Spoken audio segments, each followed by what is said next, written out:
Okay, so they're going to move on to oxalic acid now, and we're going to talk about 3 different ways of treating with oxalic, and they're all showing up here. Okay, so the first one is the Viroxan, which I didn't bring, but then again, I don't want to be touching this stuff. Go wash your hands. Go shut up and wash your hands.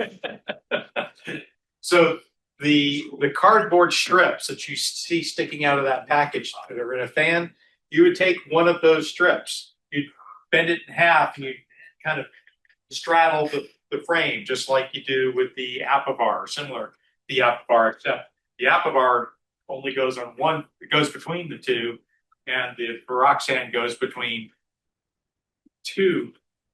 It goes over one frame, thank you.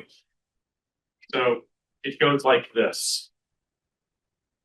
Just goes right over it. It's a new formulation. I think Viroxan is legal in Pennsylvania as of this year. I'm not sure it was last year. New, right? It is new. How do you use it with mediums? Well, if you cut it off, Yeah. now you're decreasing the efficacy. But I would think if you had double mediums, you could just hang them right down onto into the medium box. Because if you think about the height of a medium and the height of a deep, How long are these strips? Yeah. they're long enough to go almost all the way from the corner, from the bottom of the deep over across the top to the bottom of the deep on the other side. 6 and 6 is 12, so it's more than 12 inches. It's about 12 inches long. So it doesn't go all the way to the bottom, but it can be used throughout the season. Temperature independent. That's nice. And you can leave your honey supers on. Although I think I read on the packaging last night that you shouldn't have them directly under a super. You should have some kind of a spacer, fruit box spacer, and then your honey supers, so that the oxalic is a little bit broken down. But oxalic is existent in honey and broccoli and Brussels sprouts, and the list goes on and on and on. Okay, so that's the first oxalic. That's the Viroxan. That's new. The second one. Now, I want to make a comment really quick. Do not expect this. You have more to say about Viroxan, or are you done? It's Viroxan. This will not lower your mite levels. So if your mite levels are above 2%, this will not lower your mite levels. This is a preventative treatment designed to keep mite levels low. Okay, so if you do a wash and your mite level's at 3%, and you put Viroxan on your hive, and you check in a month later, it's going to be 4%. That's your experience from last year. That's it. If you look in the package insert, that's what they say. Yeah. You know, it's a little buried in there, but that's what they say. So this actually goes to the point of the instructions. Read your documentation. Because if you listen to one of us saying, this is what you should do, we might not be remembering it right. Look at the instructions. But documentation is the law, right? They're 16 inches long. 16 inches long. thank you. So 8 inches, so across the top and down the sides, it gets almost to the bottom of the deep on each side. I will also point out, I put some in the other day, or a month or so ago, and where those strips are hanging across the frame, the bees are not building, the wax is like disappearing because they're pulling it out. And there's like a giant hole, A valley in my frame, on both sides. Yes. Is that a big deal? No. Yes, it is. It doesn't look like. Yeah, okay. OCD people like me, it's not really good. But anyway, using throughout the year, honey flow, supers, et cetera, et cetera, et cetera. So we've beaten that one up. You need 2 strips for every 2.5 brood frames, and 42 to 56 days. They say get them out after 42 to 56 days. What would happen if you left them in? Probably not near as much as what would happen if you leave an Apivar in. Apivar being, you're building up that mite resistance. And then pull them out, obviously. Okay, so the second method is. Can I ask a quick question about that? Because Howard asked, like, how would you use it in a medium? Is there anything against putting it across a couple frames and coming down to take up the extra 4 inches? Well, if you only have a medium brood box. Could you go across 2 or Well, 3 frames? Hold on, why are you running a single medium brood box? To me, that doesn't make any sense, it's too small, too shallow. So you run any that are, it's all double mediums, right? At least double medium brood boxes, same thing for me. I'm not running mediums. Howard asked how he put it across the medium. I wouldn't, unless it was a double medium, Right. and then I shove it all the way through. The next treatment is oxalic vaporization. So you might have Too much. what was this, That's the- No. $170, or this is Jono's Easy Cap. Mhm. There's also the ProVap. It only costs about $700 to buy a ProVap vaporizer. This one was cheap at like 175. Something like that. Yeah, $150 to $200. I have something from Greenwork. It has a big battery that goes into here and it converts it to the 120. Yeah, I was able to do 10 highs fine with that. because this one plugs into AC, or you can spend the very expensive vaporization tool. What's this one? The Childress vapor. You hook it up to a car battery or a 12-volt source, $30. Okay. In fact, if you're using the legal oxalic acid, what is it called? Dose. Well, it's not just the dose. There's actually the oxalic acid that you buy from the beekeeping store will cost you about $30 for like 6 treatments. Or you could go, and I don't recommend this. I won't tell you to go do this, but you could go to Home Depot and buy wood bleach, which is oxalic acid, and use that. Use whatever the instructions say, which is generally 1 gram, 1 gram per brood chamber. And pour that in, plug it in, turn it on. It starts to fume, and you shove it into the front of the hive. Throw a wet towel over it. You do all that first and then you plug it in. Right, Yeah. exactly. No, You plug it in. I actually don't, because the instructions say to let it vapor for a period of time. And Have a mask you on. don't know when, hold on, I'll come to that. You don't know when it starts to, if you plug it in, it may not start to vaporize for like a minute. And anyway, long and short of it is you want to get the entire product to vaporize out. Now, what should you wear? Well, obviously the gloves. Maybe you should wear some kind of a gas mask.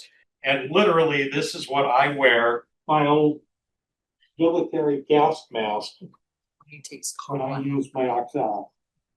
Because I took a whiff of this for my second year, and I probably coughed for 15 minutes. I thought I was going to lose a lung. And the wind, go out there, the wind is blowing that way, no problem. I'm standing upwind and I won't get any of this stuff. The wind shifted, caught a big old puff of this stuff. It'll knock you Not out. good. Yeah. It's bad stuff. You don't need the full military gas mask, but you want to, the instructions will tell you what kind of mask you need. Pink organic filter. Say it again. Pink organic filter. Pink organic filter. Yeah, it's made by 3M. 3M. Yeah, it's Yeah. 3M. Okay, yeah. That's right. Don't wear it in front of your customers. This is That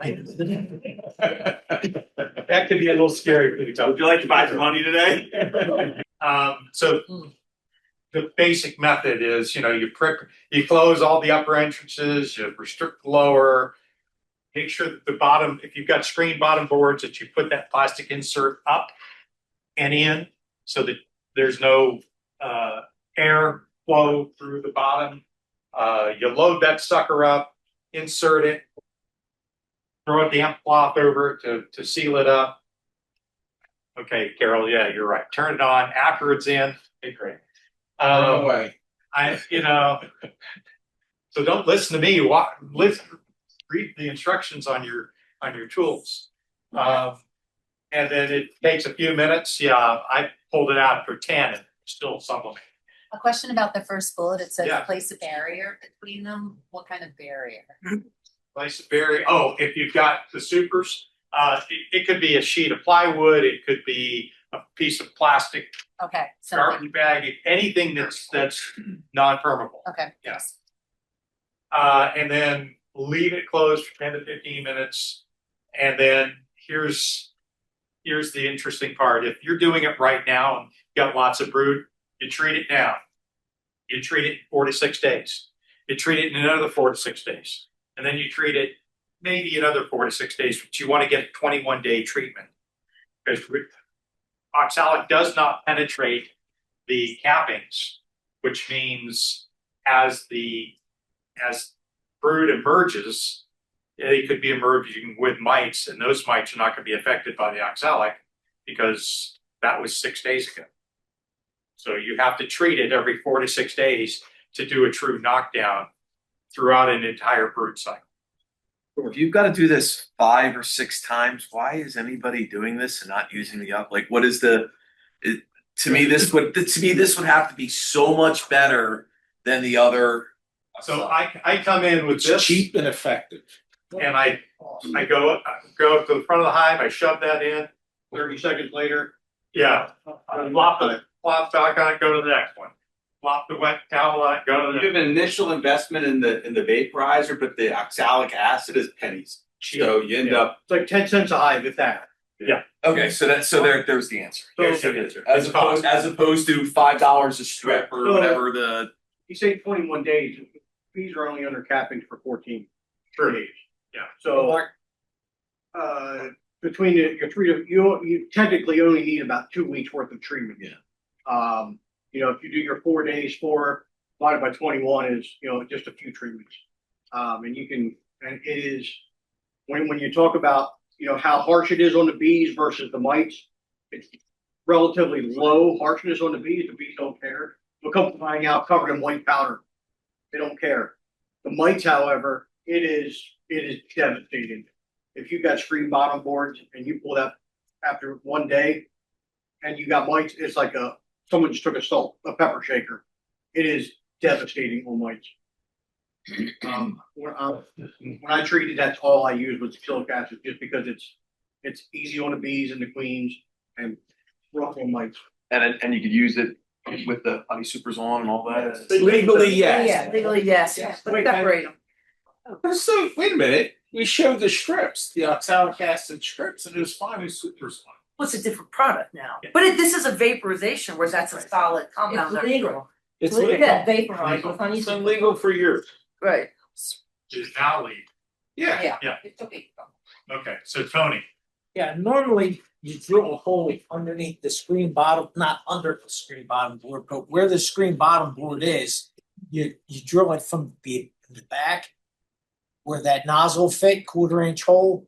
And I always go out front, I take a wet rag, I put it over top of the reducer, so that keeps the bees, so you're not gonna get them coming out.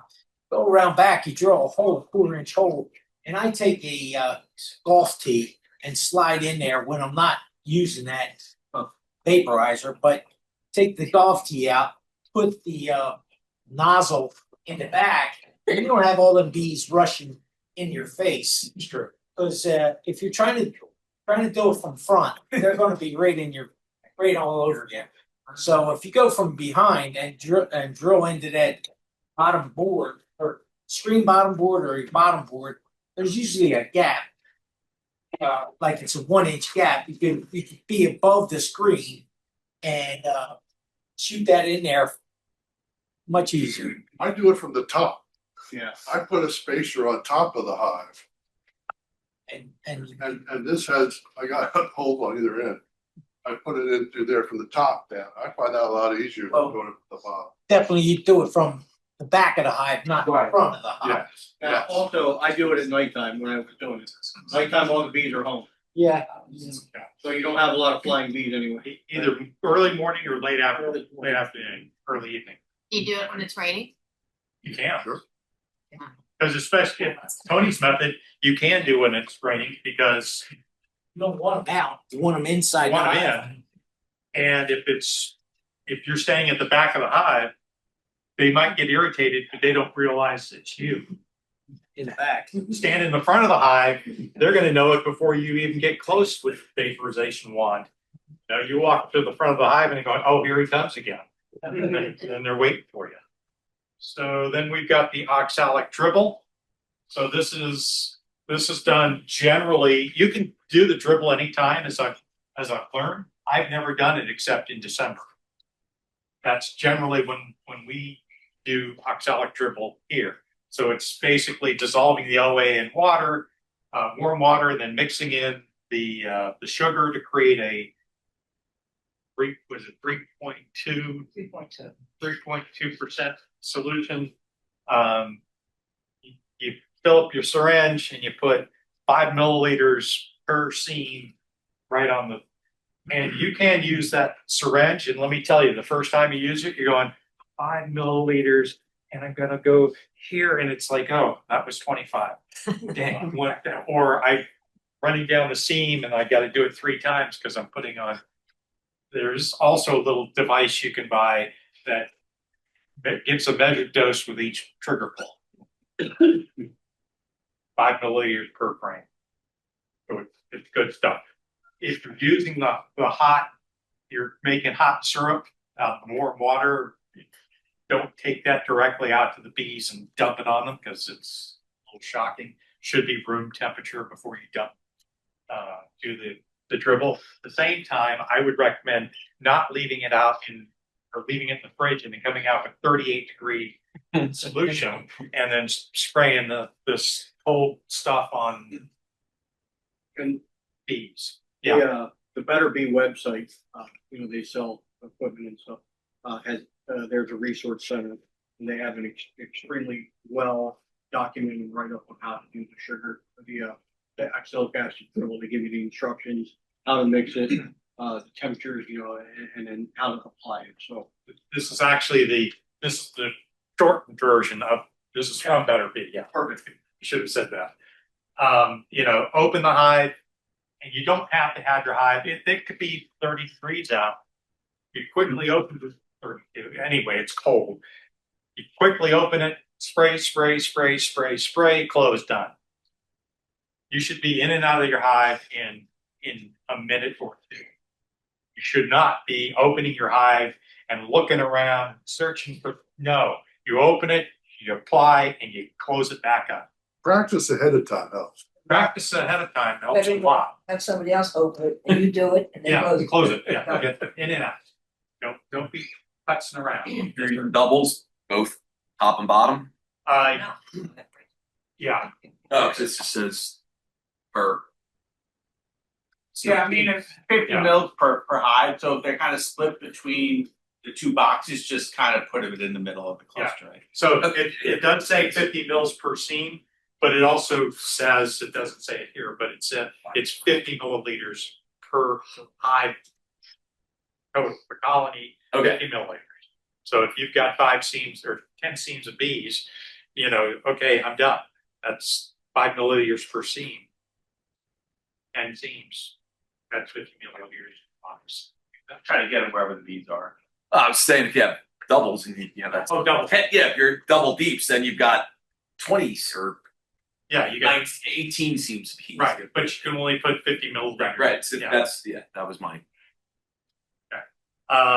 And try to put it on evenly. Don't dump, half the syringe and on one bee, try to spread it around. On the queen usually. Yeah, right, exactly. Drowner. Do you need a respirator for the oxalic dribble? I see everybody here saying no, and the documentation says yes. So I don't wear a respirator when I do. I'm sorry, did I say that out loud? I meant to say no. But you should wear gloves.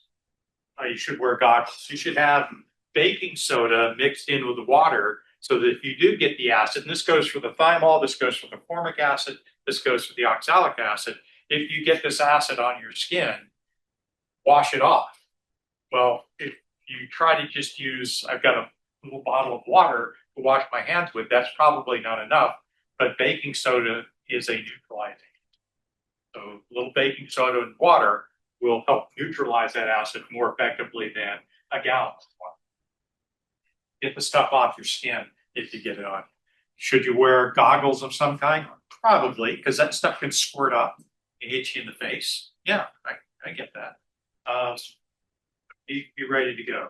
Make sure that if you're using a little calibrated thing, make sure it's actually squirting. You pull the trigger and it's supposed to be 5 milliliters. Is it?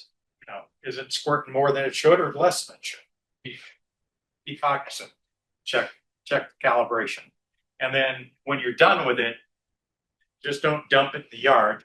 Dump it in the yard, spray it with dilute it. Just don't dump it out for the dog to come up and lick it out.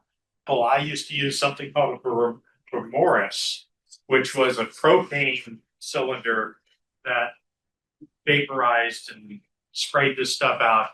The problem with it is one time I used it and I had no mite fall, but I knew I had mites because I didn't count.